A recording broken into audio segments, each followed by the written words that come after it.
Greetings and welcome to Module 2 of ED 621A. By now you've finished designing your standards, creating your transfer goals, and setting up objectives for your lesson. And now we're going to look at kind of the big picture around your lesson, and eventually this will also expand to your unit. The big idea, the enduring understandings, and essential questions. You'll make a limited version of these for your lesson and then plan on making a larger version for your unit. So for this particular module, we want you to demonstrate how the big idea, enduring understandings, and essential questions inform the creation of curriculum, and to show evidence of how enduring understandings and essential questions guide and focus your lesson, effective lessons. So for this module, you're going to use the worksheet provided to write out thematic ideas and concepts that lead to the big idea of your UBD lesson and then eventually your unit. You're going to identify the enduring understandings for the UBD lesson based on the big idea and the content standards, and design and align probing essential questions that will guide the UBD lesson toward integration of the enduring understandings and big idea. So for this module, read, watch, and use the resources provided in this module. Chapters 5 and 6 in Wiggins and McTighe book. Complete Module 2, Checking for Understanding, Reading Response, and the Big Idea worksheet that has its own Dropbox, and the reading response is in, it's just one of the assignments. It also has its own Dropbox. And then you're going to complete the rest of Stage 1 using the UBD template you've already started. Identify and define at least 2 enduring understandings that tie into the big idea for the lesson, and create 2 to 3 essential questions that are also aligned with the unit lesson. So this lesson is, the activities in this lesson are part of the larger unit. And remember that you're doing this sort of for your student teaching practice, your certification practice. And you're going to add the essential questions and enduring understandings to your lesson template. It is best to practice aligning the EQs with the lesson objectives in mind so you don't create a scope of work that's too large. So we really want to keep it small. Remember, you're writing a short-term lesson. I want you to submit the assignment to the Dropbox by the due date and time on the course schedule. And you can make revisions after that without penalty if you've made the initial submissions. Now, when you add on this new section, please add it in red. So the first section was in black because I didn't ask you to do anything more than put it in black. Now I want you to add the new stuff in red. Then subsequently it will turn to black type, and then anything new you add in red. So with that, let's look into the module itself and see what there is to see. And there it is. Okay, so you'll have this module here, only it will say Fall 2016, which is what I'm recording right now. You'll have the PowerPoint for this module, for the introduction and the description of what you do to design essential questions and enduring understandings. Again, this is new language for you. Refer back to the glossary, pay attention to the reading in the text, and pay attention to the PowerPoint screencast, and you should have a pretty good understanding of what you're being asked to do. Click on the big idea. What you want to do here is there's a couple example and a description of what a big idea is. This is straight from Wiggins and McTighe workbook. And there's a word cloud. There's a video for what are enduring understandings. There's essential word cloud for that. How to make your questions essential is an article that you're going to read. And it's a very good article. To give you a really good idea of what you're really looking for when you're trying to create essential questions. It's an excellent read. And then there's a video, Grant Wiggins, 2 videos on essential questions. And there's the text that goes along with it. This is very interesting. Some people in Canada created an Enduring Understandings video for Native students, and so I thought it was just worthy of consideration here because we have such a multi-ethnic group of students, including Native Alaskans and Alaska Natives, and this really applies. This is a very nice video that applies to them. There's also a link in the PowerPoint itself to a really fun video on essential questions that you might enjoy. Somebody created a Powtoon video for essential questions, which I probably should use instead of my own, but I included it because I thought you would enjoy it. Then I gave you examples. So you have plenty examples of essential questions, and you can use them, resource them, they're for you. And then this is with Common Core State Standards, so you can see the alignment with Enduring Understandings and Essential Questions. A lot of the curriculum that you're going to be seeing in your classrooms is based on backwards design, because it is so clearly a useful process for designing curriculum. And so a lot of the textbook companies, this isn't about textbook companies, but they've all aligned it with the Common Core State Standards using Enduring Understandings and Essential Questions. So you'll see it prevalent in the curriculum that you access in your classrooms. 25 essential questions for inspiration. Again, resource that. Here's your reading response, checking for understanding, the big idea worksheet, Dropbox, and the assessment of the Enduring Understanding and Essential Questions for the module here in this Dropbox. Remember that the new material will be put in red. Make sure. There's nothing that I really need to show you other than that. So what we'll do now is I'll move us on to the PowerPoint for essential questions, designing essential questions, and enduring understandings. So we're looking at understanding by design, the backwards approach to curriculum design, and you've already done the front-loading part of where you want to go if you remember the Cheshire Cat. So it's moving for me. I don't want it to move for me. Backwards design may be thought of as a purposeful task analysis. How are you going to accomplish the task? Or you can call it planned coaching. What kinds of lessons and practices are needed to master key performances? And so that's what backwards design is for. You want to think with the end in mind, starting with assessment. A difference from traditional approaches, as we've mentioned, to designing curriculum. Instead of planning activities or tasks first, you begin with how and what will be assessed. And right now, today, we're just working with Enduring Understandings and Essential Questions. So first, identify desired results. You've done that. Elements of the design, goals, knowledge, and skills, and now you're doing essential questions and enduring understandings. So this is all stage one. These are the key elements of stage one: goals, knowledge and skills, essential questions, and enduring understanding. And so these little circles are all combined together to set the foundation for further curriculum development for your work on lessons and eventually your unit. You created transfer goals, and they're based on the standards and represent content objectives that you need to meet at your grade level or subject area. So, and the objectives are based on the knowledge and skills that students need to acquire. That the objectives should show what students need to be able to know and do, and what specific content knowledge and skills they need to do it.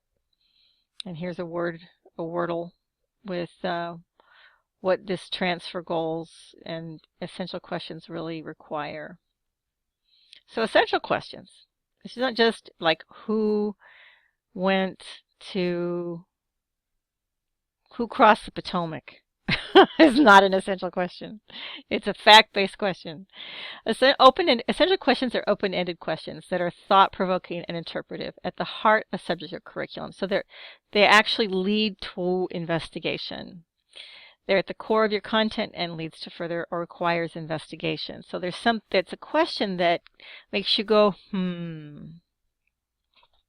They have no obvious right answer. They raise more questions, and they address concepts that are key to the discipline. So you're still looking at the big idea. So even though the essential questions are big, for a unit you're going to have many. For your lesson you're going to have one or two, and the lesson will address the essential question. They can be overarching or topical, unit specific. And here are some examples of essential questions. Why write? What if writing didn't exist? That's a great big question. And so then you're pulling it down, you're narrowing it down, so your lesson will take a little element of that and address it. How am I connected to people in the past? Great question for history. Should the majority always rule? Great question for civics. Should everyone be expected to work? That's a wonderful question. And a really interesting question when you have immigrant students, because you'll find that their expectations, even for coming here and working, are challenged when they arrive here. How do we find patterns? Mathematics. And how do we measure matter?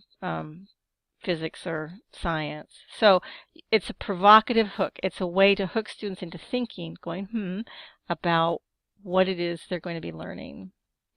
What are essential questions versus what essential questions are not? And here you have examples of essential questions and not essential questions. How strong is the scientific evidence when you're doing the scientific method? For example, this is the third one here. Versus what is a variable in scientific investigations? This leads to a demonstration of rigor and process. This leads to the answer of a question. What is the variable? Is there ever a just war? That is a question of consequences. That's a question of motivations. This is what key event sparked World War I. You have the key event. And I can't tell you what it is because I don't know it.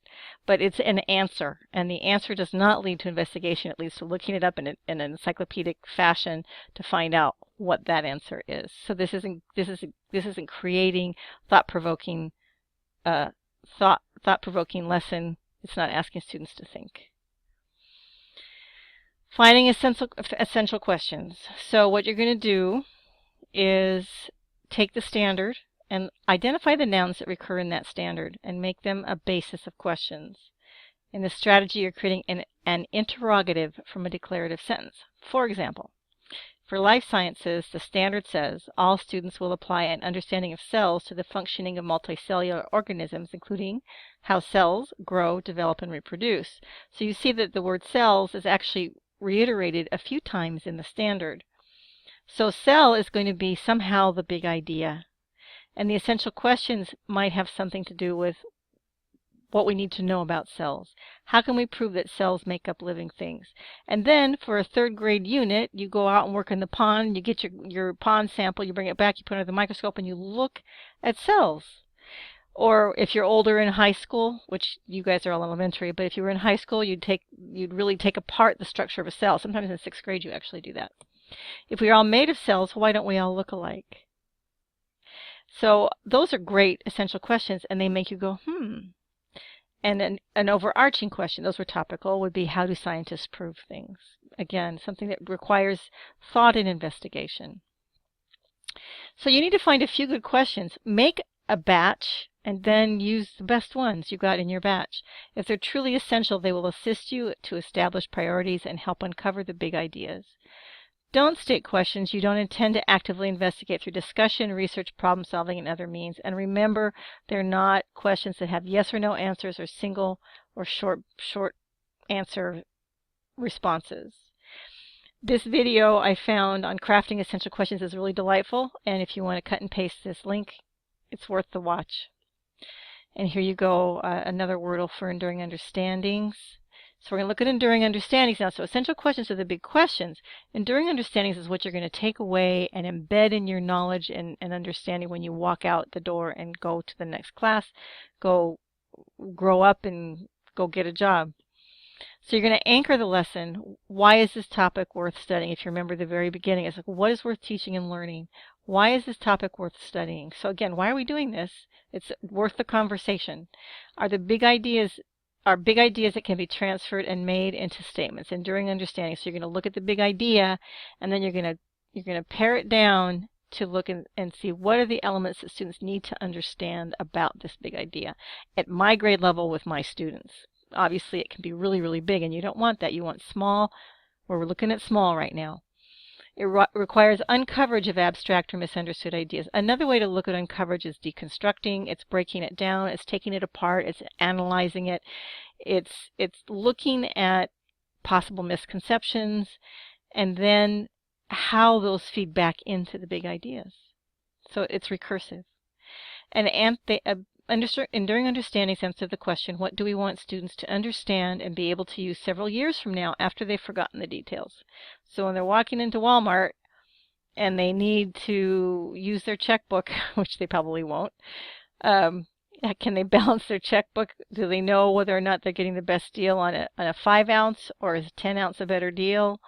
Little things, maybe, and bigger things too. An example from law of an enduring understanding. So the big idea is two concepts. One is rights and one is due process. So those are the big ideas, very big concepts. And so that's the unifying lens that you have to bring down, bring down, bring down. So for the enduring understanding, for this grade level, students will come to understand that written laws specify the limits of a government's power and articulate the rights of individuals, such as due process. That's still really big, but that's the enduring understanding. And then the essential questions will ask questions about that, and then your lesson will take one of those questions and address it. They're typically abstract, enduring understandings, and not obvious. They require uncoverage, that means breaking it down, deconstructing it, analyzing it, through sustained inquiry and coaching rather than one-shot coverage, like page 15 through 25 in your textbook. Understandings are not facts. Here's a list of understandings, of examples of enduring understandings. I love the one math as a language, because there are ways to put grammatically together math sentences, structuring things together.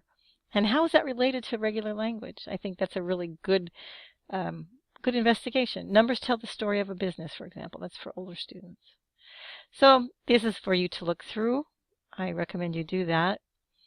So what you need to do for stage 1, your assignment is first, for essential questions, this is a suggestion, you don't have to do it this way, to brainstorm as many essential questions or others as possible regarding your lesson topic. This is after you've done your big idea, right? Because the big idea is really what's going to guide both of these. Choose the ones that are best suited to the transfer goal they're aligned with. Add the best ones that you choose for your lesson to your template. And the same thing for enduring understandings. Step back and mentally think of the really big idea, which you've already kind of put together, that these questions are all stemming from and leading to, and write it down. Draft a statement or list addressing the enduring understandings that are based on this big idea. So you're going to draft a statement with a few of the enduring understandings that you think are appropriate for your lesson, and then add the best ones to your template.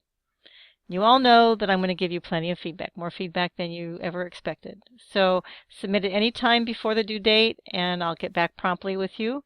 Make sure to read the text and complete the checking for understanding and reading response, and just submit your assignments to the drop boxes on Blackboard.